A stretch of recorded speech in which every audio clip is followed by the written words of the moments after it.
Assalamualaikum warahmatullahi wabarakatuh. Kami akan mempresentasikan proyek kami pada mata kuliah Teknopreneur, yaitu dengan ide bisnis kami dengan judul Dapur Go. Anggota tim saya sendiri itu ada saya, Azaria Fatiha, dan teman saya, Abdul Muthalib. Selanjutnya, apa sih Dapur Go yang akan kami buat? Yang akan dijelaskan oleh Abdul.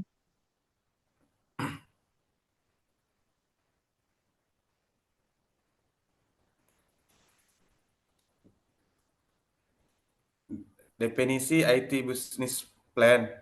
Nah, definisi IT Business Plan kami yang kami buat adalah yaitu di era digital, teknologi informasi menjadi elemen utama dalam menjalankan dan mengembangkan bisnis. Dalam industri makanan, gaya hidup cepat dan tinggi penggunaan smartphone menciptakan kebutuhan akan layanan yang praktis dan personal. Intinya, gaya hidup masyarakat yang serba cepat dan ketergantungan pada smartphone menciptakan kebutuhan dan layanan yang cepat, praktis, dan personal.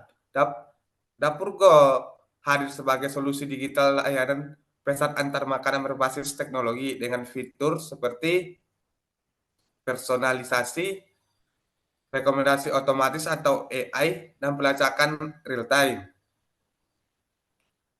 Platform ini mendukung UMKM kuliner lokal melalui aplikasi mobile yang mudah digunakan dan langganan fleksibel. Dengan pendekatan bisnis berbasis IT, Dapur Go dikembangkan secara terarah, riset pasar hingga strategi mitigasi risiko untuk menjadi pelopor layanan kuliah yang cepat, sehat, dan sesuai dengan gaya hidup. Tujuan dari Dapur Go ini adalah menjadi pelopor dan layanan makanan digital yang cepat, sehat, dan sesuai dengan gaya hidup masyarakat modern.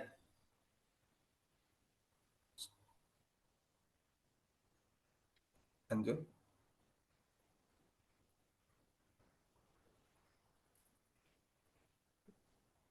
Tujuan dan manfaat bisnis plan. Yang pertama, tujuan merumuskan strategi bisnis teknologi dalam layanan pesan antar makanan, menyediakan layanan yang cepat, fleksibel, dan personal, menyusun arah pengembangan platform digital sebagai fondasi operasional, mengidentifikasi peluang pasar dan strategi pemasaran yang tepat. Untuk manfaatnya, memberikan gambaran potensi bisnis digital di sektor F&B,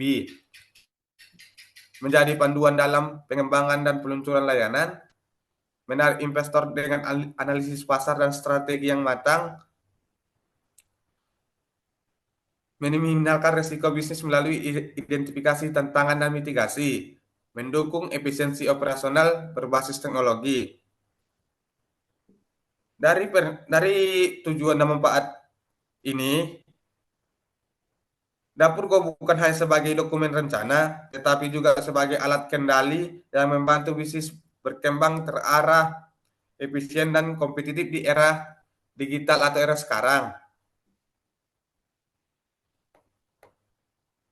Lanjut.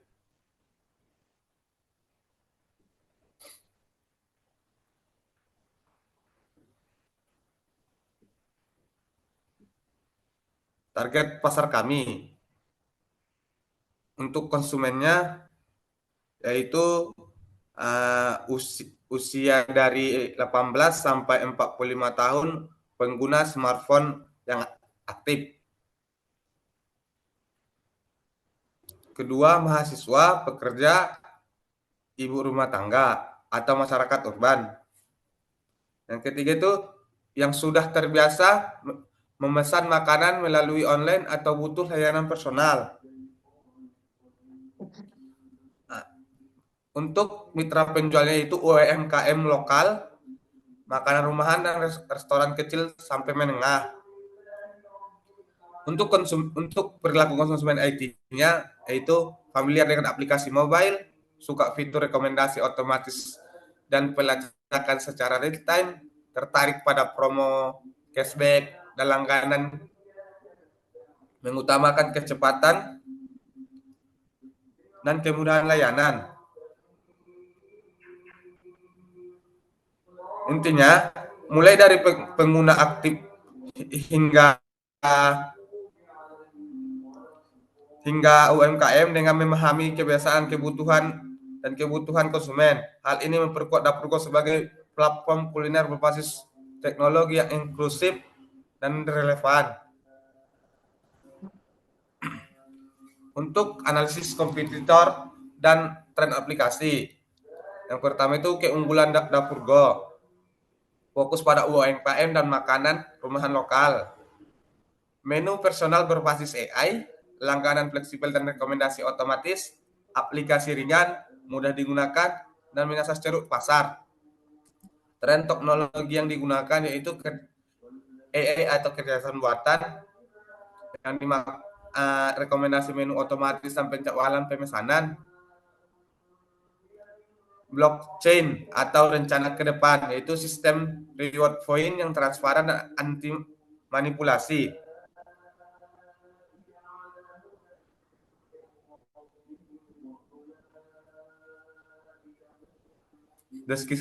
Deskripsi produk dan layanannya. Solusi yang ditawarkan Dapurgo adalah aplikasi mobile plus antar makanan dari UMKM dan dapur rumahan yang menghadirkan layanan cepat, praktis, personal, serta membantu UMKM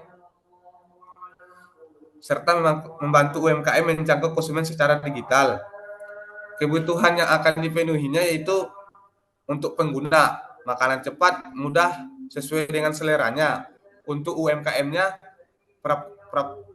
platform digital dengan biaya rendah. Untuk pasar, efisien interaksi penjual pembeli makanan lokal. Nah, berarti Dapurgo hadir sebagai jembatan antara konsumen modern dengan digitalisasi UMKM melalui layanan yang cepat, hemat, dan relevan dengan era digital sekarang.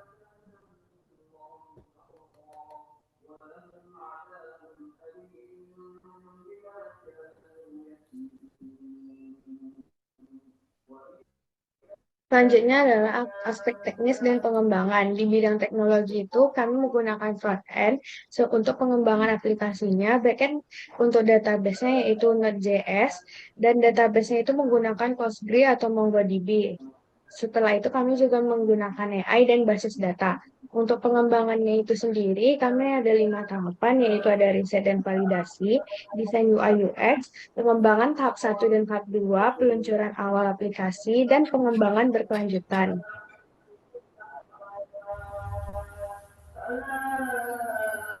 Selanjutnya itu adalah strategi bisnis dan pemasaran yang kami lakukan terhadap aplikasi Dapurgo ini. Yang pertama itu adalah strategi bisnis. Strategi bisnis yang kami terapkan itu adalah harga yang ditentukan berdasarkan nilai produk, biaya mitra, dan harga pasar. Selanjutnya ada transparan, harga terjangkau tanpa mengorbankan kualitas. Selanjutnya itu ada promo atau diskon yang bagi pengguna langganan harian atau mingguan. Selanjutnya ada penyesuaian harga yang dilakukan berdasarkan tren dan permintaan.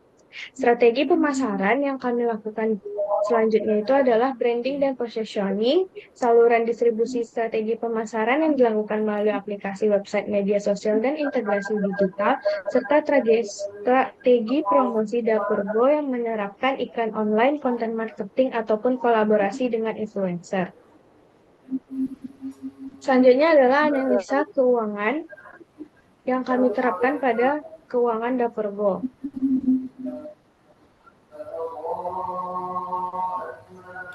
Ini adalah analisis kebutuhan modal yang kami lakukan untuk pengembangan di Dapurgo, yaitu ada kategori pengembangan, pemasaran, operasional, dan kebutuhan lain-lainnya. Total kebutuhan modal yang kami butuhkan yaitu adalah Rp1.805.850. Dan selanjutnya ini adalah keuntungan laba rugi dari pendapatan Dapurgo yang telah kami rancang sebelumnya. Total pendapatannya itu adalah 1.100.000.000 dan total bebannya itu adalah 270.850.000. Laporan laba ruginya itu adalah dengan jumlah bebannya 277.850 dan labanya itu adalah 822.000. Ini adalah laporan laba rugi dan laporan neraca rugi dari PT Makanyu atau pengembang dari Dapurgo. Selanjutnya itu adalah strategi implementasi, yaitu adalah langkah utama, yaitu adalah pembentukan tim, rancangan UI UX, mengembangkan aplikasi, melakukan uji coba, menjalin kemitraan dengan UMKM, dan meluncurkan aplikasi. Sumber dayanya itu adalah project manager, UI UX, developer, dan marketing. Teknologinya seperti yang sudah disebutkan sebelumnya dengan anggaran awal yaitu 805.850 rupiah. Ini adalah timeline yang kami gunakan untuk merancang aplikasi Dapurgo. Analisis risiko dan strategi mitigasi. Risiko teknisnya itu adalah gangguan sistem dan kebocoran data. Mitigasi yang kami lakukan itu adalah cloud server dengan monitoring 24/7 dengan backup otomatis. Risiko pasarnya adalah persaingan dengan platform besar seperti GoFood dan GrabFood. Dan mitigasi yang kami lakukan itu adalah fokus pada makanan atau kuliner perumahan UMKM, fitur personalisasi, dan program loyalitas. Selanjutnya ini adalah gambaran prototipe dari Dapurgo. Yang pertama itu dimulai dari gambaran home saat pertama kali masuk Dapurgo. Ini adalah beberapa pilihan restoran yang terpopuler atau terfavorit yang sering dibeli oleh konsumen Dapurgo. Dan ini adalah menu yang misalnya kita mengklik satu restoran dan akan tampil menunya. Ini adalah gambaran minimum jika kita memesan suatu produk ada satu NKM di dalam aplikasi Dapurgo. Prototipe selanjutnya itu adalah, ini adalah gambaran saat kita akan memesan suatu makanan pada Dapurgo, dan ini adalah delivery information yang digunakan saat akan melakukan pengiriman makanan kepada customer, dan ini adalah jam operasional pengiriman makanan. Selanjutnya ini adalah special offers atau penawaran spesial yang nantinya akan dibedakan setiap minggunya penawarannya, dan ini adalah gambaran saat kita akan men-check out atau membayar pesanan yang kita pesan. Selanjutnya, ini adalah prototipe pada bagian keranjang, kumpulan makanan yang akan di-check out di dalam keranjang. Setelah itu adalah pilihan pengambilan barang mau di-delivery atau langsung ngambil ke tokonya. Setelah itu, setelah selesai melakukan pembayaran, maka kita akan menunggu drivernya untuk mengantarkan makanan ke rumah kita, dan kita bisa memantaunya melewati maps yang telah dibagikan saat kita memesan makanan. Sekian presentasi dari kelompok kami. Apabila ada kesalahan mohon dimaafkan. Assalamualaikum warahmatullahi wabarakatuh.